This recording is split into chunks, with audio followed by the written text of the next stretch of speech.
उनके कान तो सांप के बिल के समान है। जैसे सांप का बिल होता है वैसे उनके कान है, कान का कोई औचित्य नहीं है।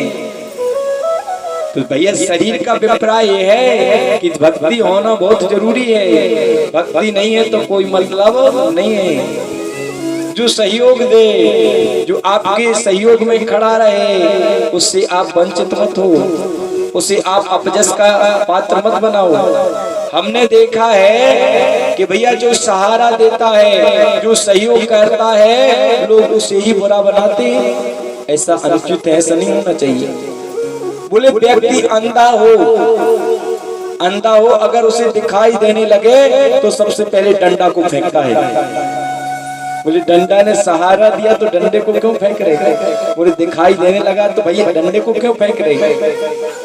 जिसने सहारा दिया, जिनके हम साथ रहे, जिनके साथ हम पले बड़े, आज इस युवक हो गए। बोले किनका हाथ पकड़ के चलना सीखे? बोले चाचा जी के साथ, दादाजी के साथ। आज बड़े हो गए, हमारी घूंघट माता आ गई तो चाचा दुश्मन से लगने लगे, चाची दुश्मन सी लगने लगी, देवी जी आ गई। बोले दादा दुश्मन से लगने लगे। जिनकी उंगली पकड़ के चलना सी, क्या शिष्टाचार क्यों नहीं भैया?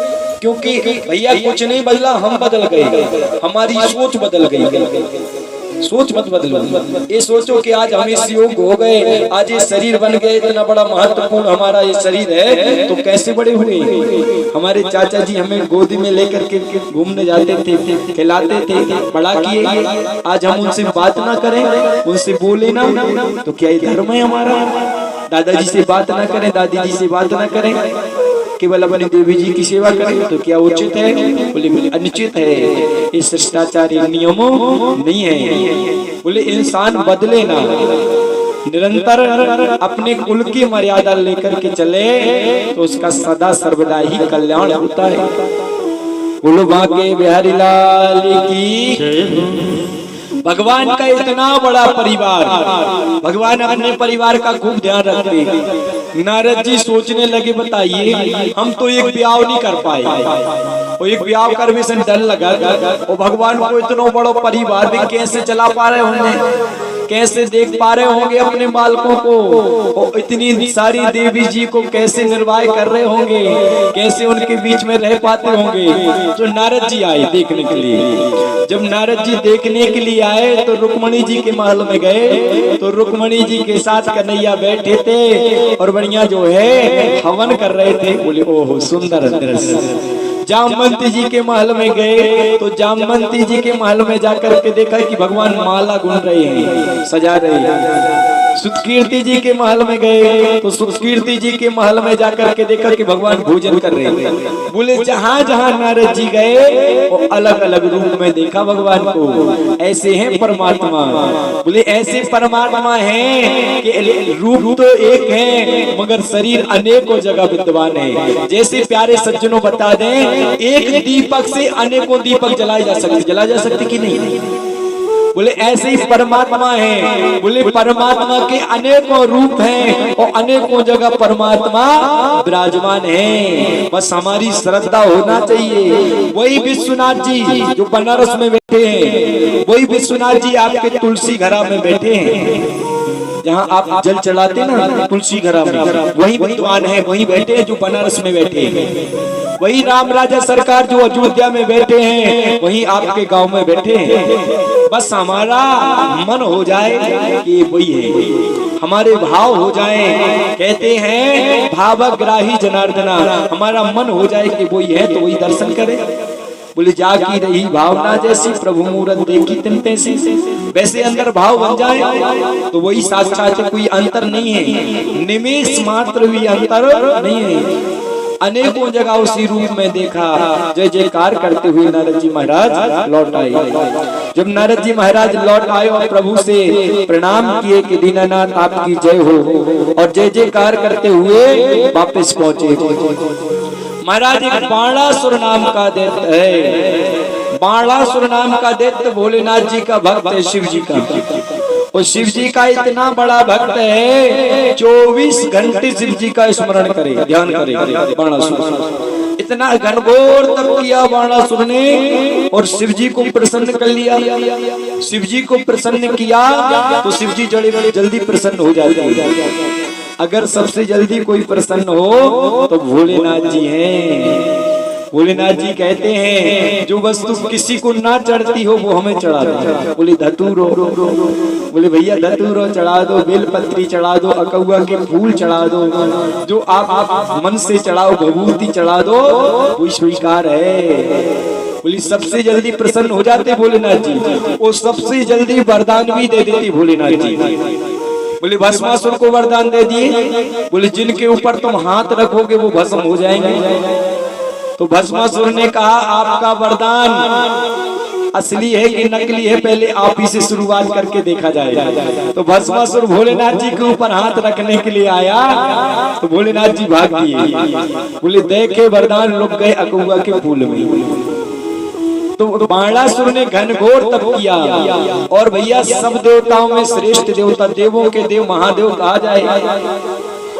बोले लिंग थापो विधिवत कर पूजा, लिंग थापे विधिवत कर पूजा, शिव समान प्रिय मोहे न दूजा, लिंग थापे विधिवत कर पूजा, शिव समान प्रिय मोहे न दूजा। राम जी ने ही रामेश्वर की स्थापना की है। लिंग थाप विधिवत कर पूजा, विधि विधान से पूजन किया। शिव समान, शिव जी के समान और हमें कोई प्रिय नहीं है। शिव समान प्रिय और ना दूजा, शिव जी के समान कोई प्रिय नहीं लगता, कोई हमें अच्छा नहीं लगता। ऐसे हैं हमारे भोलेनाथ जी। बाणासुर से कहा बाणासुर वरदान मांग लो। बाणासुर ने कहा भोलेनाथ जी 24 घंटे आप हमारे साथ रहो। भोलेनाथ जी ने कहा भाई बाणासुर हमें और भी काम है, हम आपके पास 24 घंटे नहीं रह सकते, और कोई वरदान हो तो मंगा लो। तो बाणासुर ने कहा कि प्रभु जब हम आपको बुलाएं तो आप आ जाना। बोले ठीक है जब आप बुलाओगे। तो भोलेनाथ जी ने एक ध्वजा दे दिया और कहा ये ध्वजा ले जाओ, तुम अपने रथ में लगा लेना, जिस दिन रथ से ध्वजा गिर जाएगी उसी दिन हम तुम्हारी सहायता के लिए आ जाएंगे। ठीक। इधर बाणासुर की एक पुत्री है जिसका नाम है ऊषा। ऊषा रात्रि में शयन किए, बड़े भाव से शयन कर रही, और रात्रि में ऊषा को एक स्वप्न आया और सपने में ऊषा को एक राजकुमार दिखाई दिया। और राजकुमार जब दिखाई दिया तो ऊषा ने अपनी सखी, ऊषा की एक सखी है जिसका नाम है चित्रलेखा। चित्रलेखा का अभिप्राय बोले जो चित्र का लेखन करे उन्हें चित्रलेखा कहते हैं। तो ऊषा उठी और ऊषा ने अपनी सखी चित्रलेखा से कहा बहन हमें एक स्वप्न आया और सपने में एक राजकुमार दिखाई दिया, सुंदर राजकुमार दिखाई दिया। तो चित्रलेखा ने कहा तुम उनका वाचन करो, उनका रूप कैसा है, कितने गोले हैं, कितने सांवरे हैं, कैसी उनकी आंखें हैं, कैसे उनके गाल हैं, कैसे उनके हाथ हैं, रूप का वर्णन करो। तो महाराज ऊषा वर्णन करने लगी और चित्रलेखा चित्र बनाने लगी। चित्रलेखा ने अनेकों चित्र बनाए, कई राजाओं के चित्र बनाए, और कई राजाओं के चित्र बनाने के बाद चित्रलेखा ने द्वारकाधीश भगवान का चित्र बना दिया। ये बुरा मार तो नहीं है, उनसे वो तो नहीं। तो फिर चित्रलेखा ने दूसरा चित्र बनाया, वो चित्र अनिरुद्ध जी का बन गया। जब वो चित्र अनिरुद्ध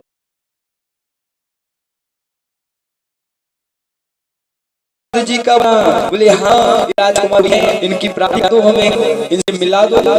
तो चित्रलेखा उड़ी और उड़ती उड़ी गई द्वारकापुरी। तो जैसे द्वारकापुरी पहुंची तो द्वारकापुरी में अनिरुद्ध जी सो रहे थे।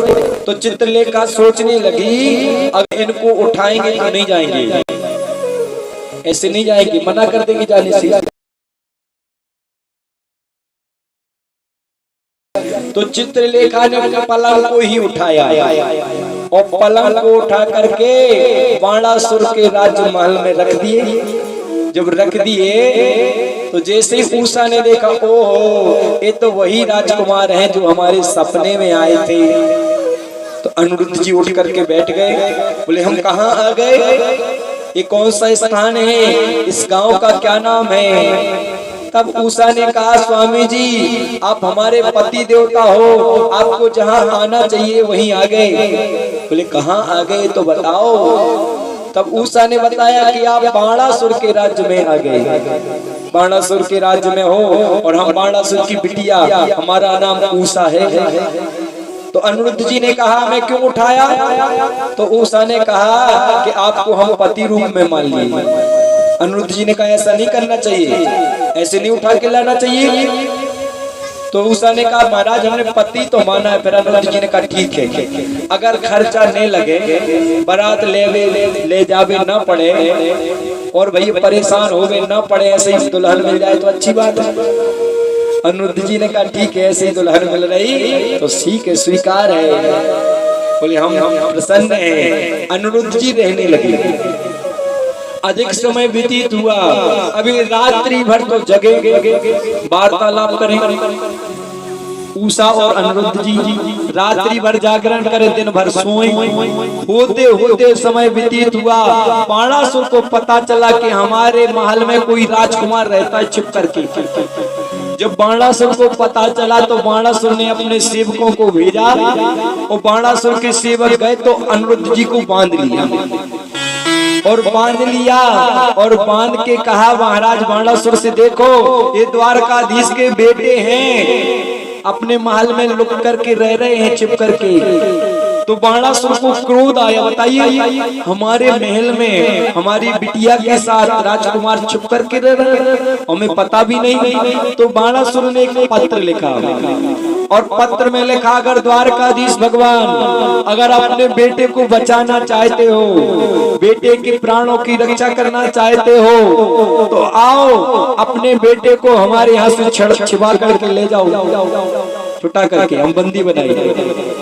जैसे ही द्वारकाधीश ने उस पत्र को पढ़ा, ओहो हमारे बेटे को अनिरुद्ध जी को बंदी बना लिया बाणासुर ने। कन्हैया ने सेना को आज्ञा दी तैयार हो जाओ, हम बाणासुर पर आक्रमण करेंगे। इधर से बाणासुर ने भी तैयारी की और जब तैयारी की बाणासुर ने जोर से अपना रथ निकाला तो रथ में जो झंडा लगा था, ध्वजा लगा था, वो नीचे गिरा। जैसे ही नीचे गिरा तो भोलेनाथ जी आ गए, भोलेनाथ जी प्रकट हो गए। उधर से द्वारकाधीश आ रहे थे, इधर से भोलेनाथ जी गए, होते होते बीच में मिल गए। द्वारकाधीश ने कहा भोलेनाथ जी से बाबा तुम कहाँ। तो भोलेनाथ जी ने कहा हम तो अपने चेला के यहाँ आए हैं, बाणासुर हमारा चेला शिष्य है। बोले कन्हैया तुम बताओ तुम कैसे आए यहाँ। तो कन्हैया ने कहा हम तुम्हारे चेला को मारने के लिए आए। बोले बाणासुर का वध करने के लिए आए हैं हम। तो भोलेनाथ जी ने कहा ऐसे नहीं मार सकते हमारे चेला को, भाई शिष्य पुत्र के समान होता है, शिष्य बेटे के समान होता है, अंतर नहीं रहता, निमिष मात्र भी अंतर नहीं है। भोलेनाथ जी ने कहा हमारे होते हुए आप हमारे शिष्य को नहीं मार सकते। कन्हैया ने कहा बाबा हट जाओ, इनने हमारे पुत्र को बंदी बना लिया। अनिरुद्ध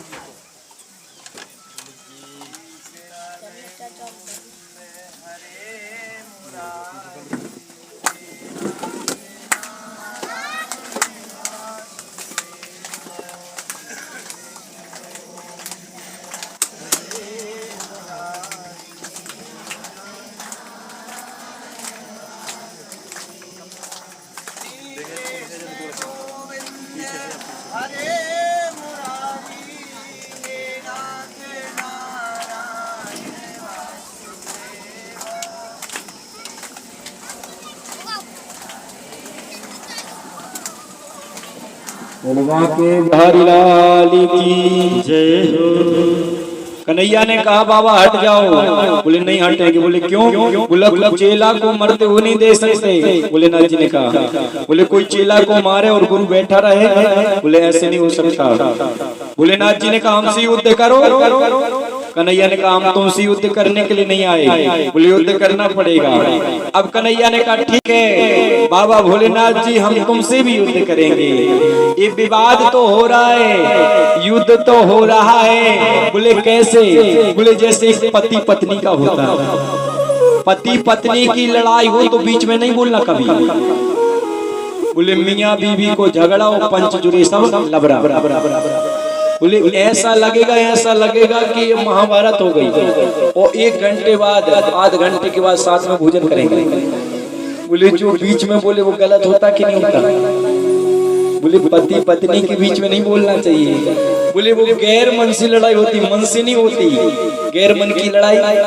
ऐसी लड़ाई तो हो रही, बोले वो मन से नहीं हो रही। जैसे खिलावरे करती ना दो बिल्ली आपस में, वो उनको मारती, वो उनको मारती, ऐसे ही भोलेनाथ जी भी लड़ रहे और कन्हैया लड़ रहे। बोले मन से नहीं लड़ रहे, ये हृदय से नहीं, ये तो खिलावरे कर रहे हैं। जैसे खिलावरे प्रेम की हास्य परिहास की बातें होती ऐसी कर रहे हैं। होते होते कन्हैया ने सोचा कि बाबा ऐसे नहीं जाने देंगे, तो कन्हैया ने अस्त्र उठाया और महाराज ऐसा बाण छोड़ा कन्हैया ने भोलेनाथ जी के ऊपर के। भोलेनाथ जी को जैसे ही बाण लगा तो बुखार आ गया, जुर अस्त्र उसे कहते हैं, जुर अस्त्र। जिसको बुखार चढ़ता हो, कई दिनों से बुखार आता हो, अगर वो ये कथा सुन लेगा तो उसका बुखार उतर जाएगा।